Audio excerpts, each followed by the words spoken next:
Welcome to Plays and Parlays. I'm your host, Wesley, along with my co-host, Mike P, and the guru, Louisiana T. We're going to give you guys the update on this week in sports. We're going to start off with the NBA Finals. It was a crazy game one. I know you guys had a chance to watch it. Both you guys had a chance to review it or what? What did you guys think about the game one? Because I looked at like the Thunder, they dropped that game one. It was a close game. They should have pulled that one out. But let me give you guys a little bit of background on this game right here.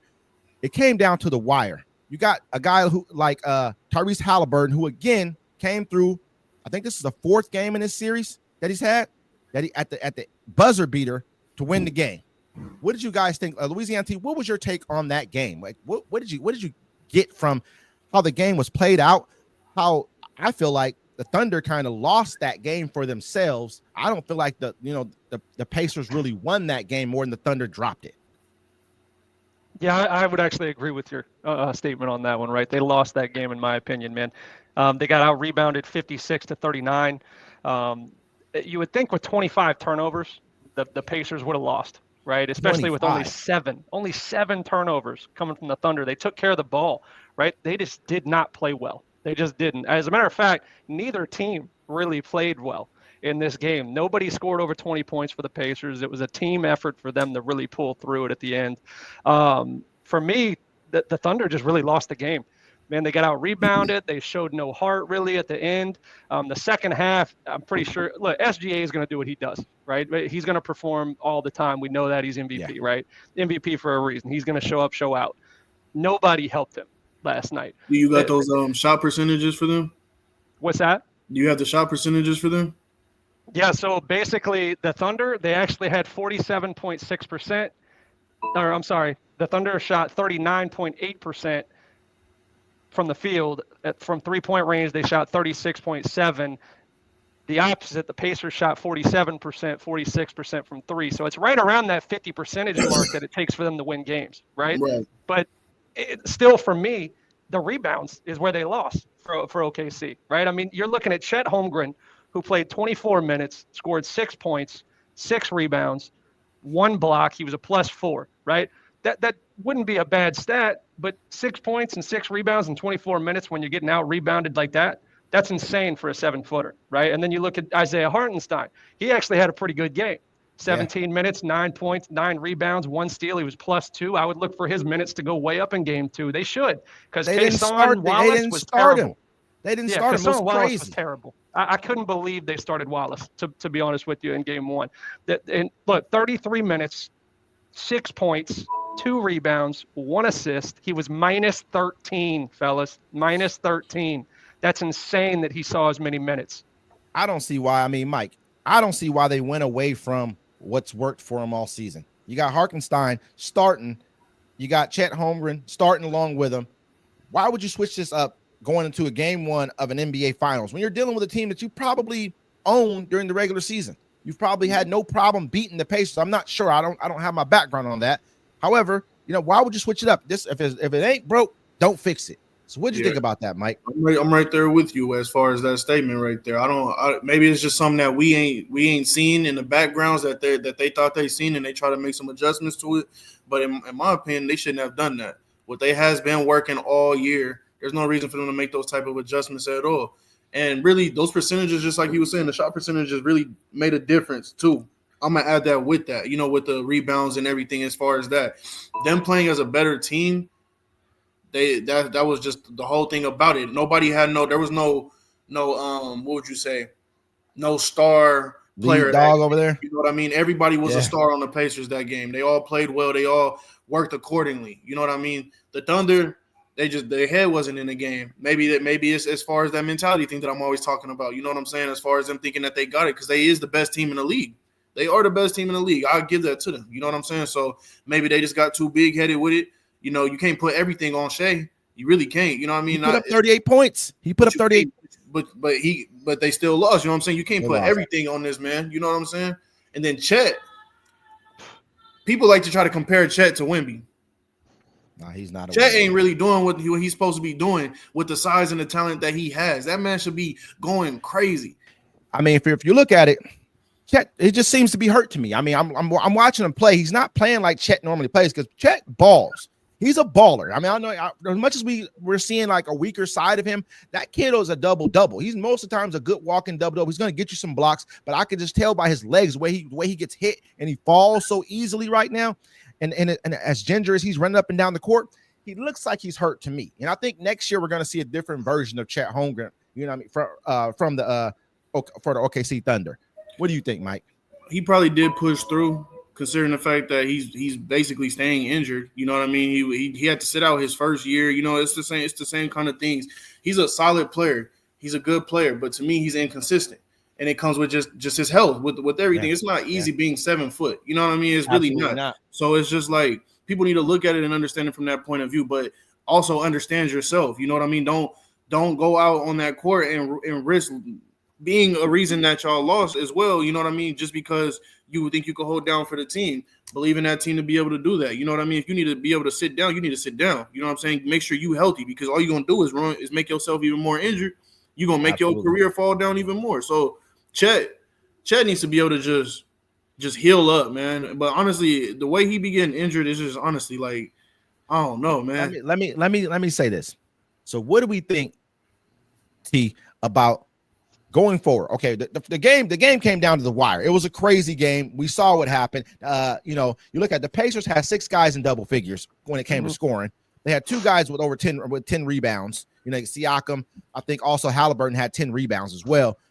I mean, they out rebounded me. I think you had a stat. Would you say they out rebounded them? What was it? 56 to 39. You know what I mean? And this is a team. Honestly, you look at. I feel like they just out toughed them when it came to rebounds. You know what I mean? You got Harkenston, he's 7 foot. You got Chet, what is he, 7 foot, 7'1", somewhere around there. Big kid. They should be getting more rebounds, but they got out tough to me down in the paint. I think that's what you're going to get from a Pacers team. They did that to the Knicks as well, I believe. They kind of out toughed them without when Mitchell wasn't on the floor. They kind of out toughed them a little bit. But what do you think going into game 2? How does this turn out? Who wins the game? Which team, what happens to kind of change the dynamic or keep the dynamic the same? Well, during the season, I think this team has been really scary coming off of a loss, right? So I do think OKC comes back and really hits a different button game number 2. They typically do that very well during this whole season. So I think they're going to perform to a higher standard than they did game 1. They also have to get somebody else involved other than SGA, right? I know we've talked about Chet a little bit. Alex Caruso played a pretty well game 1. Okay, so I would expect him to be a little bit more involved. He's going to be your energy guy going forward. You have to have somebody energy-wise that can match the Pacers. And also Hartenstein, right? That's got to be your X factor for game 2 to me. Because like I said, SGA is going to do what he does. Hartenstein is going to have more minutes in game 2 than he did game 1. He only had 17. He needs to start. You know what I mean? He should be starting. Doesn't make any sense to me. Well, think about it, right? You got Kassan Wallace. He was a dud. Game 1. Let's we could talk about that for days. I could talk about that for hours with this guy. Okay, 33 minutes, 2 rebounds, 6 points. That is absurd. Think when you got Lou Dort out here scoring 15 points, he's not really a scorer. Jalen Williams has to do more. He's your second best guy. He needs to be putting up at least 20 points a game. At least 20. Really, I want to say 24, somewhere around there. This is playoff time. There's no tomorrow when it comes to playoff time. He has to start and get it going right now. Of course, Chet needs to pick it up as well. He only had 6 points. Crazy. Chet had 6 points. Crazy. I mean, but they still almost won the game. Mike, what do you think? I mean, no. Let's stick with you, T. Go ahead. Let's stick with you, T. I see you had something you want to say. Go ahead. Let me know what you're thinking. You just have to have somebody else step up, right? I mean, we could talk about this for hours, I feel like, right? The team, they didn't even play well. They just didn't. Right, they did not play well. I know they took care of the ball. They only had 7 turnovers. When you let 50 rebounds go to the other team, you're not going to win games. But you almost won that game. They hawked you down. They hawked you down. You were up by taking that as a positive going forward, right? I think the coaches can use this as a real thing going forward. Like, hey, we have one thing that we got to fix, guys. That one thing that we need to fix is rebounds. Hartenstein, get your butt in there. Put a body on somebody, bring the board down. That's got to be the message to this team going forward. I agree with that 100%. Right now, the Pacers got more power. That's one reason why they got all them rebounds. You know what I'm saying? Miles Turner is – if we don't got Hartenstein in, Miles Turner is about to dog it. I think he had 9 rebounds as well. You know what I'm saying? So it's just like they have more power compared to the Thunder. The only person that can compete with that is Hartenstein. So they need to be able to start him. But down low – the rebounds might still be competitive regardless because they have more weapons on that rebounding aspect about it. You know what I mean?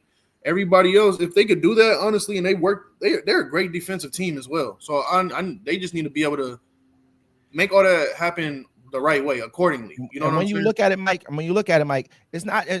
You can see the guys like Miles Turner. You see Siakam getting 10. Haliburton's he's normally like around a 6 or 7. He's gonna get you about 5, 6, 7 rebounds a game. He's normally gonna get you more assists, and than anything else. But you also got bigger guys like Obi Toppin. I mean, that's a big kid, and he's athletic. So I mean, he's really taking up some room. So sometimes your rebounds are helped by who else you have on your team. They may not have as many rebounds as you, but them boxing out and being a big body down there helps other players pick up rebounds, like Siakam, like a Haliburton type of thing. And you don't really see a lot of that when you're looking at OKC. They don't have you got guys like Lou Dort, but he's short, he's little.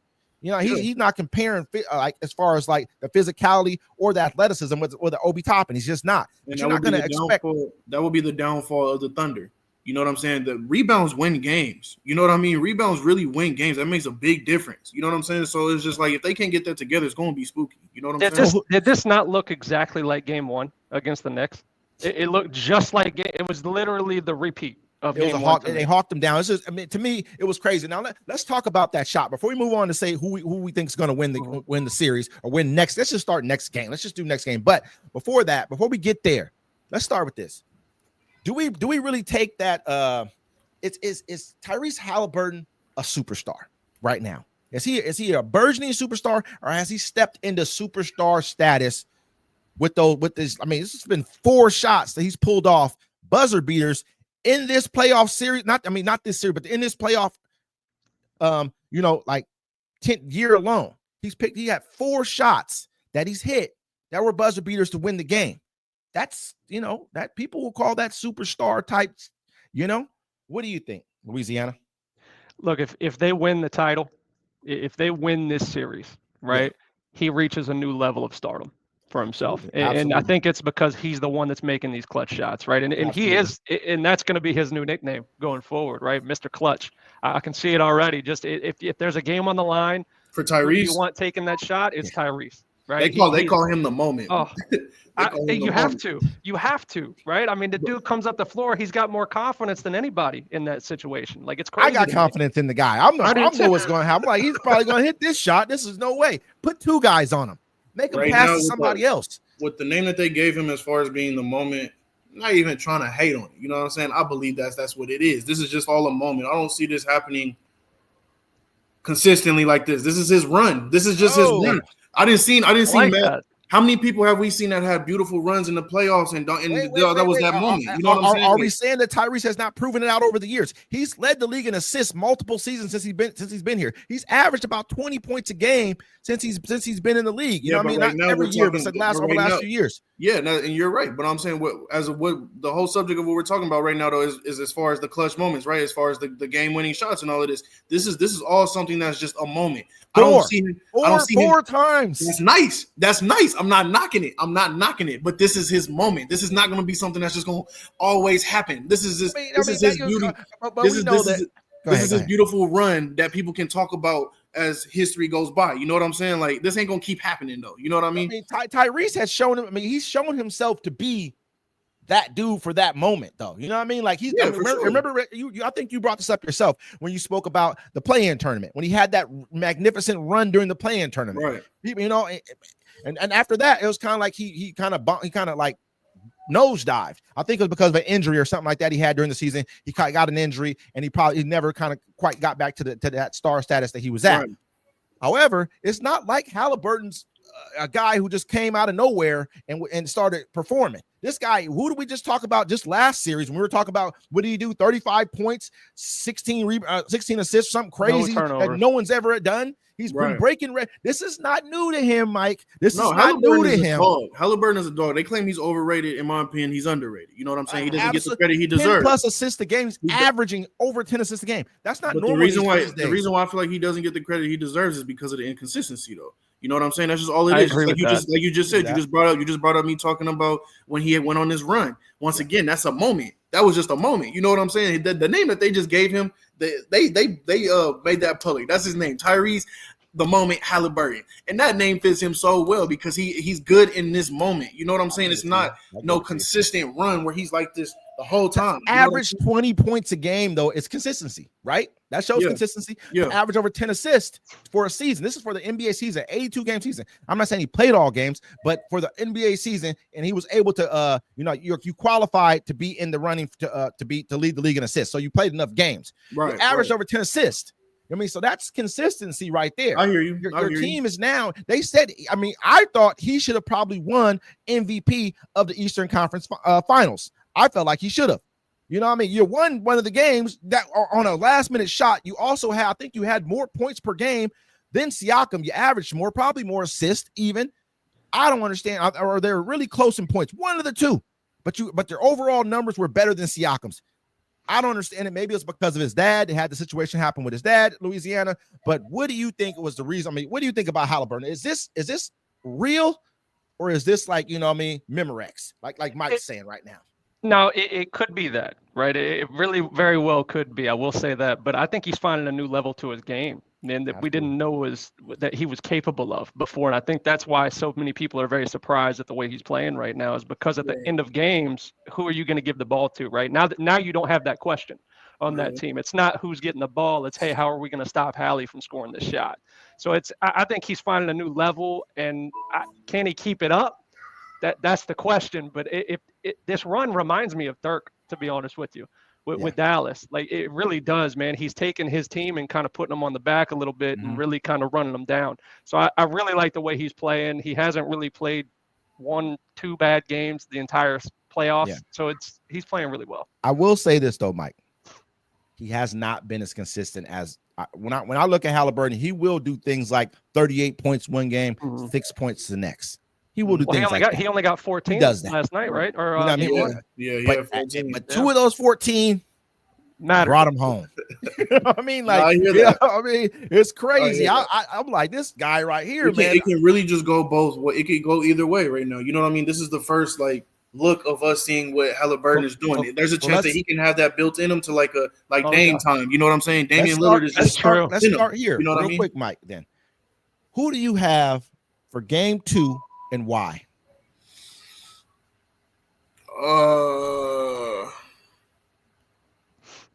Right now,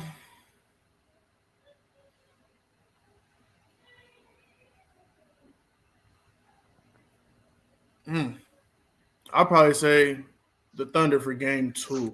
I'll probably say the Thunder for game 2. They're gonna have to get it. They're gonna have to do it. They're gonna have to win tonight. Really, it ain't no win or go home situation, but they're gonna have to win to be able to keep this battle going. Because the moment these second wins, I mean, they've been through it before already. You know what I mean? But I don't know the way that the Pacers is playing right now. I ain't finna doubt them no more. You know what I'm saying? Like, hey, you got to be able to handle this right now. You at least got to get a win right now. Don't go down 2-0. If you go down 2-0 at home, it's done. It's done. You know what I mean? 2-0 at home. 2-0 at home. It's over with. Louisiana. Right. Give us your take.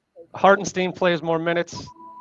OKC wins game 2. They play very, very well coming off losses this entire season. It's almost like a different team shows up after they lose.